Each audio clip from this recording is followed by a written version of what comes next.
চারটি নিয়ামত এরকম আছে যেটা স্বয়ং ইব্রাহিম আলাইহিস সালাতু ওয়াস সালাম আল্লাহ সুবহানাহু ওয়া তাআলার কাছে চেয়েছিলেন। চারটা ইব্রাহিম নবী আল্লাহর কাছে চেয়েছিলেন, আর আপনি আল্লাহর কাছে কি চান? আমি আল্লাহর কাছে কি চাই? বোঝেন নাই কথা? যেই চারটা নিয়ামতের কথা আল্লাহ সুবহানাহু ওয়া তাআলা কোরআনুল কারিমে উল্লেখ করেছেন, এমন চারটা নিয়ামত যেটা ইব্রাহিম নবী আল্লাহর কাছে চেয়েছেন, অথচ আপনার আমার চাওয়ার ধরনটা কি? আমরা কেউ টাকা চাই, কেউ পয়সা চাই, কেউ বাড়ি চাই, গাড়ি চাই, কেউ ক্যারিয়ার চাই, কেউ ভালো একটা জব চাই। আপনি কি জানেন যে মানুষটা আজকে সচিব তার মনেও আক্ষেপ আছে, যে মানুষটা মন্ত্রী তার মনেও আক্ষেপ আছে। এই পৃথিবীতে কেউ সুখী না।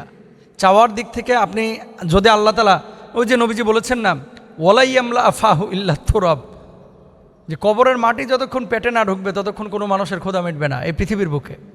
একটা ছেলে ধরেন ইউটিউব চ্যানেল খুলেছে, তার ফলোয়ার মাত্র 1000। ও মনে করে কি যে আমার 1 মিলিয়ন সাবস্ক্রাইব হয়ে গেলে পৃথিবীতে আর কিচ্ছু লাগে না, আমি সেরা পৃথিবীতে। কিন্তু 1 মিলিয়নের পরে কি বন্ধ হয়ে যায়? না। আপনার ছেলে দেখবেন, খেয়াল করেন যে আমার ভাইটা ব্যাংকে একটা চাকরি পাইলেই হয়েছে, কিন্তু ও চাকরি পাওয়ার পরে এবার ভাই প্রমোশনের জন্য চিন্তা করতেছে। এমপি হইলেই সারে আর কিচ্ছু লাগতো না, খালি পার্লামেন্টে ঢুকালই। ঢোকার পরে এবার চিন্তা করতেছে চিপা চাপা দিয়ে কোনো একটা মন্ত্রী যদি পাইতাম। পৃথিবীর সমস্ত মানুষের চাহিদা কিন্তু অসীম, এটার কোনো সীমা নাই, কিন্তু তাদের চাহিদা সীমিত যারা আখিরাতমুখী। এখন ইব্রাহিম আলাইহিস সালাতু ওয়াস সালাম কি চেয়েছিলেন আল্লাহর কাছে? ইব্রাহিম আলাইহিস সালাতু ওয়াস সালাম দুনিয়ার জীবনে 1 নম্বরে জ্ঞান এবং প্রজ্ঞা চেয়েছিলেন। দেখেন কত বড় কথা। ইব্রাহিম আলাইহিস সালাম চেয়েছিলেন কি? রব্বি হাবলি হুকমা।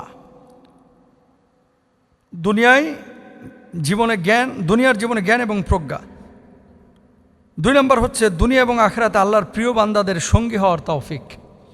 দুনিয়াতেও আল্লাহর প্রিয় বান্দাদের সাথে যেন বন্ধু হয়ে থাকতে পারে, আখিরাতেও যেন আল্লাহর প্রিয় বান্দাদের সাথে থাকতে পারে। এরপরে দেখেন 3 নম্বর, মৃত্যুর পরে দুনিয়ার মানুষের মধ্যে সুনাম ও সুখ্যাতি। অর্থাৎ আমি যখন মারা যাব, আল্লাহ মানুষ যেন আমার প্রশংসা করে, মানুষ যেন আমার জন্য দোয়া করে, মানুষ যেন আমাকে গালমন্দ না করে, মানুষ যেন আমাকে ভালো বলে, মানুষ যেন আমার জন্য আল্লাহর কাছে ফরিয়াদ করে। 4 নম্বর হচ্ছে আখিরাতে জাহান্নাম থেকে মুক্তি এবং জান্নাত লাভ। তো এখন কি ছিল আরবিটা? দোয়াটা কি ছিল? আল্লাহ সুবহানাহু ওয়া তাআলা সূরা শুআরার 83 থেকে 85 নম্বর আয়াতের মধ্যে বলছেন, রব্বি হাবলি হুকমান ওয়া আলহিকনি বিস-সালিহিন ওয়াজআল লি লিসানা সিদকিন ফিল আখিরিন ওয়াজআলনি মিন ওয়ারাসাতি জান্নাতিন নাঈম। হে আমার রব, আমাকে প্রজ্ঞা দান করেন, জ্ঞান দান করেন। এখন আপনি বলেন তো, আপনার জীবনে কয়টা দিন আপনি আল্লাহর কাছে প্রজ্ঞা আর জ্ঞান চেয়েছেন? কয়দিন? অসংখ্য মানুষ আছেন, আপনারা খালি দোয়ার মধ্যে কবরের লেগে আর আখিরাতের লেগে দোয়া করেন, আল্লাহর কাছে বলেন না আল্লাহ আপনি আমাকে উপকারী জ্ঞান দান করেন। আপনি এভাবে দোয়া করেন না। কিছু মানুষ আছে করে। তাহলে 1 নাম্বার জ্ঞান এবং প্রজ্ঞা আল্লাহর কাছে চাইবেন। প্রজ্ঞা এবং জ্ঞান যদি আল্লাহ দেয় তাহলে আপনি গুনাহমুক্ত জীবন থেকে বেঁচে থাকতে পারবেন। যদি জ্ঞান প্রজ্ঞা না দেয় তাহলে গুনাহমুক্ত জীবন থেকে বেঁচে থাকাটা কঠিন। সৎসঙ্গী নির্বাচন। সৎসঙ্গে সর্ববাস, অসৎসঙ্গে সর্বনাশ। সৎসঙ্গী নির্বাচন করবেন, তাহলে দুনিয়া এবং আখিরাতে কামিয়াবি হতে পারবেন। আর সৎসঙ্গী যদি নির্বাচন করতে না পারেন, দুনিয়া আখিরাতে বড় ধরার মুখোমুখি হবেন। মনে রাখবেন, দুনিয়ার পশু যারা, এই যে রাস্তার যে কুকুরগুলো দেখেন, গরু ছাগল দেখেন, এদের লক্ষ্য কি জানেন? কোনো মতো খায়া একটু ঘোরাফেরা করা, তারপর মরে যাওয়া। এদেরকে ওই আকল বুদ্ধি মানুষের মতো আল্লাহ তাআলা দেন নাই।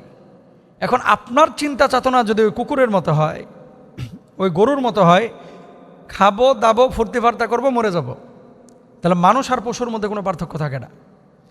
মনে রাখতে হবে, এই জীবনের পরে একটা চিরস্থায়ী জীবন আল্লাহ তাআলা আপনার জন্য রেখেছেন, সেটা হচ্ছে আখিরাতের জীবন।